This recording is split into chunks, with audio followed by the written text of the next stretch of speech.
Well, I'm sure for Mo Farah there'll be a few thoughts about the journey he's come on to get here.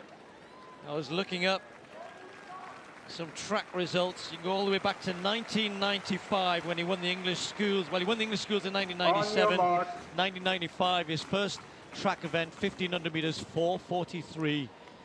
And now here he is at the other end of his career, choosing one of the great stadiums to compete in, one of the great crowds to compete in front of, a very knowledgeable crowd who'll be, I'm sure, very appreciative of the fact that Farah has chosen to come here.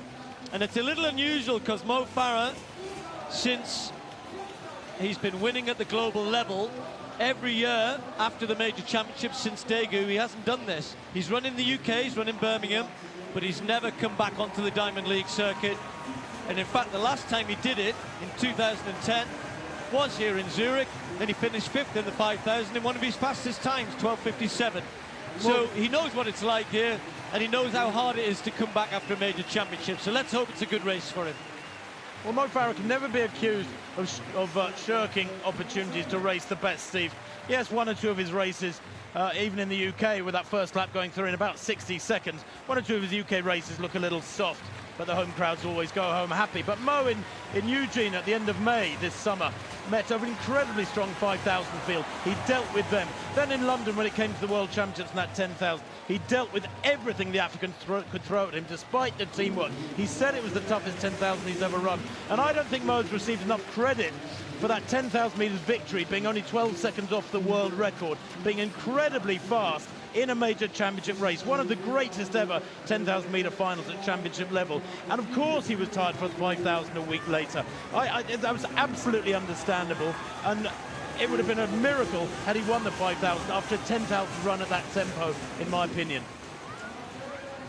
I still think it irks with him that he didn't win. He knows what happened, and he said it was when the big change of pace came, fatigue meant he couldn't quite go with it. Once he got up to speed, he was competitive, but by then Edris was away. And of course, young Barega, who's in the race here, and Kajelcha, all three of them made a move at the same time, and he wasn't just fighting to beat one on the last lap. He had three very good Ethiopians to beat. And of course, over the years, everyone's tried to work out how do you beat Mo Farah, and in the end, as Tim was alluding to, I think it was fatigue that actually was the main contributor to his defeat. That's not to take anything away from Edris, who's just moved ahead of Mo. Mo just kept keeping an eye on him. Edris and Mo Farah together, a little further down there. 2:35 through the first 1,000 meters. Well, in the men's 3,000 meters, the pace has been good, solid, kept going after that first 1,000 meters, just slowing a little bit. And well stretched out, you can see there. Mo Farah in about 9th place at the moment. They went through 2,000 meters in 5:13 at the front. Farah was about 5:15, so just outside 13-minute pace. But they've got to keep that going. And you can see that quite a few of these athletes have said, well, I don't mind if it is Mo Farah's last race, but I want a good time here. Ahmed is well up there, the Canadian. Chalimo is right up there. Kajelcha, Ben True of the USA, you can see in the blue.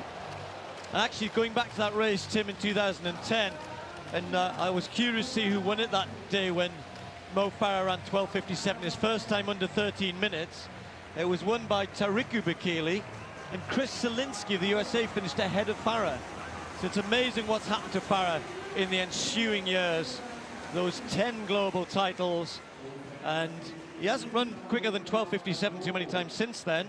But tonight, that sort of pace is where they're operating, assuming they'll pick up over the last 1,000 meters or so. And you can see Farah just moved up a little bit past Ben True.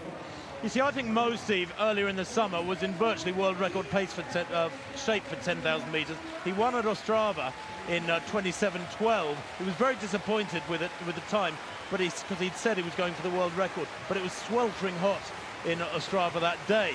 And that form came out in London, frankly. I think that the strength and endurance he showed in London was quite supreme. and I hope that he's recovered enough now to show that he's in great shape for a 5,000 as well. I suspect he's in personal best shape for 5,000, even though he's tired. And his personal best of 12:53, by world standards, the very best, doesn't reflect his ability. He's capable of going quite a few seconds quicker than that when you think the world record is 12:37. So 3,000 meters, 7:53 for Farah. The lead now is Ahmed. Now he's pushing on, which is good for the race, because normally when the pacemaker drops at 3K, the danger is so many times we've seen the 4th kilometer go slow, and then we end up with a 13:5, 13:10 race rather than a 13-minute. They're still within striking distance of 13 minutes. That will be less important to Mo Farah than the fact that he is within striking distance of Edris. And he has a different race to run here, Mo Farah. He's got Edris in front of him, he's got Kajelcha in front of him, Barrega, the youngster, who impressed so much at the championships. There he is on Farah's shoulder. And I'll bet you one thing tonight, Tim, he doesn't let them get the jump on him at 400 meters this time. He's going to be paying attention. He's going to be fresher as the pace continues to drop here. Look at that. They're all suddenly bunching up, and this is starting to play inevitably into Mo's hands. Well, you could argue, couldn't you, that Mo Farah, when he entered that 5,000 metres final in London a couple of weeks back, wasn't on a level playing field. He was running on very tired legs. All these 5,000 metre specialists, despite the fact they'd had a qualifying heat, came into that final relatively fresh, and they really made him work for it, didn't they? That silver medal that he took. But Mo tonight, well, he's fresh. We know he's got this astonishingly astute ability to get things right in races tactically. And again, Mo has outwitted the Africans. Have they got the better of him, Steve, tactically? I'm not sure they have, really, when you think that, you know, you don't want to big up too much the fact he was tired in London, but he was fatigued, and I think that he ran virtually the perfect race, aside from missing that extra gear down the home straight. These, 9 men have got away now, and they're not doing anything to defeat that Mo Farah surge that we know has won him again and again on the circuit.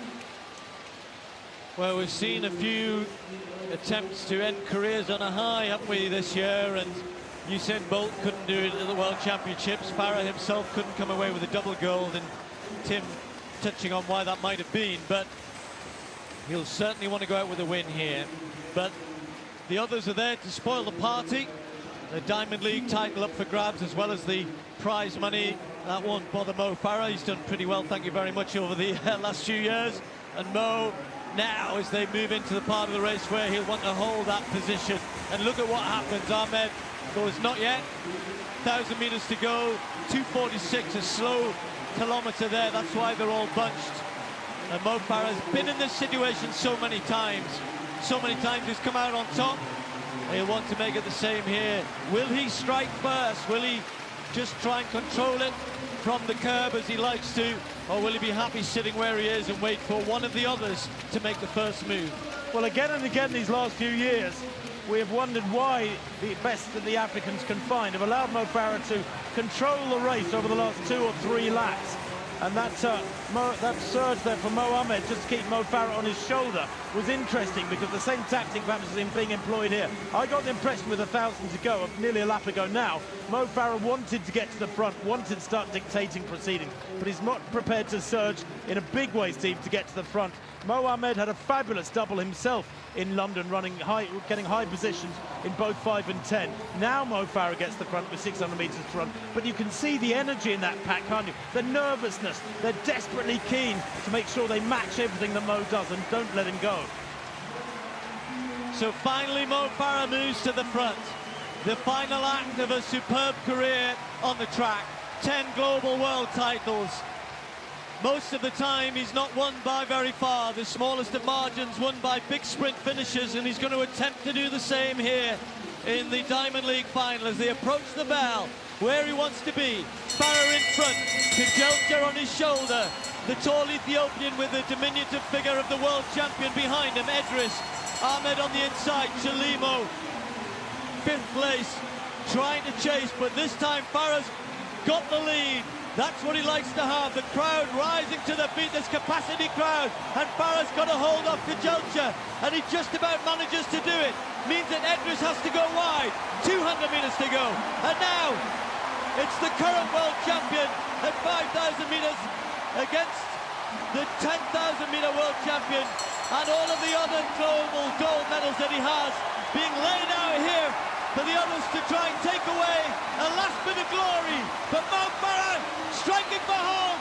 He's going to have to keep this going right to the line. It's going to be tight again. Can Farah get there? Yes, he does. They throw themselves at his feet, figuratively and literally. Mo Farah gets to the line first. The cheer goes up. What a way to end. Maybe his closest victory of all of his great victories. The Diamond League title will mean nothing near as much as all of the gold medals at the Olympics and the Worlds. Barshim celebrating with him. Edris throwing himself at the line. It wasn't to be for him tonight. Goodness me, that was close.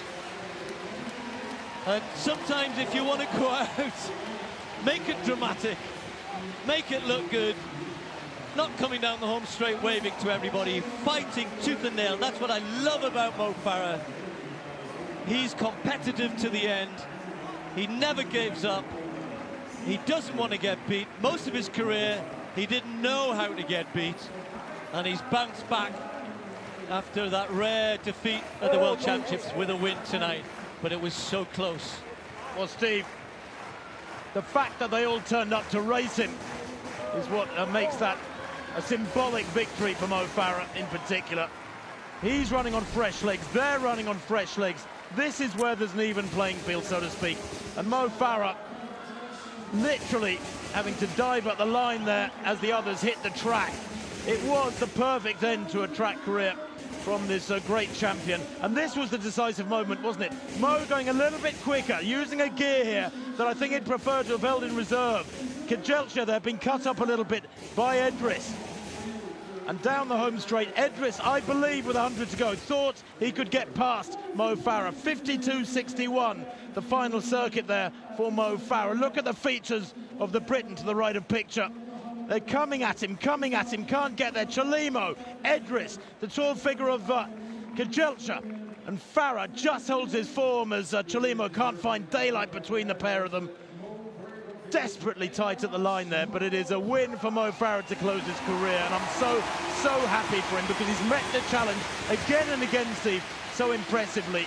The gloves came off from all of them tonight, and that was a fair and square victory for the Briton. What a race. He's got some great pictures to hang on his wall of a great career, an illustrious career, and maybe that one might be one of the most dramatic. Mo Farah wins the Diamond League title in his last ever race. The winning time, 13.605, winning by just 0.04 of a second.